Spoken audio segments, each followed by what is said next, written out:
Hello everyone, this is Faye Renee. Welcome back to Reviews with Faye Renee. Today we are going to review The Empty Man for Halloween. It is a spooky Halloween time out here with the pandemic and everything. It's like nuts. There's nobody outside. They're shutting down things again, so we are knee deep in the pandemic. So we really need a good scare. So let me tell you what The Empty Man is all about. The Empty Man, The Empty Man.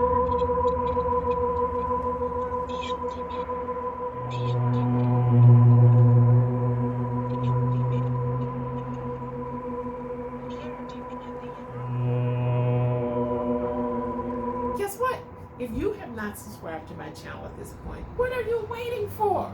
It's a pandemic. You need entertainment.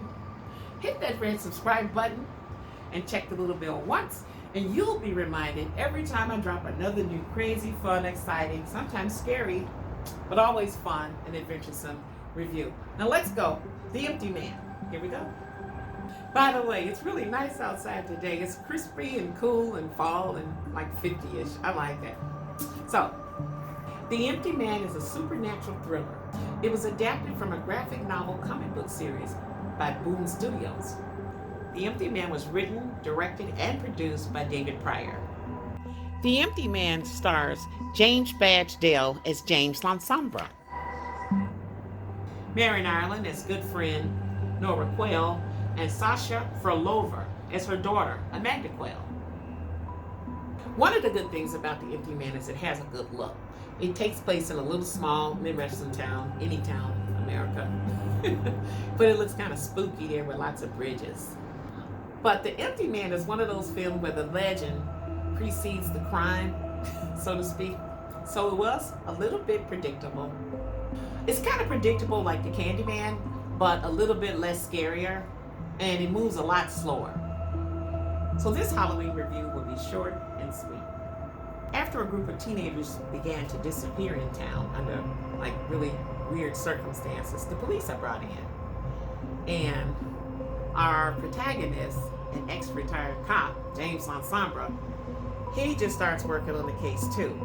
Mainly because James' biggest problem is he has a guilty complex from things he's done in the past. He thinks he's the cause of a car accident that killed his son and his wife from long ago. So he thinks if he helps to find these missing children, it will redeem himself and probably give him a little bit of better life of whatever he's got left now.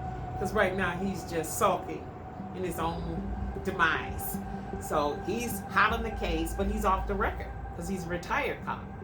And you know those urban legends, just like Candyman. The kids in town all believe that this is probably what's happened to the other kids that are disappearing. It's the Empty Man. And of course, when he goes looking, he knows he's found a whole lot more than he bargained for. What is an empty man? I wondered about that for a while. An empty man is a person whose body acts as a vessel to transmit signals between the cult world and our world. Hence, empty man, as the transmitter, is not a good thing. The Empty Man story is a clever one, but frankly, it dragged on a little bit too long.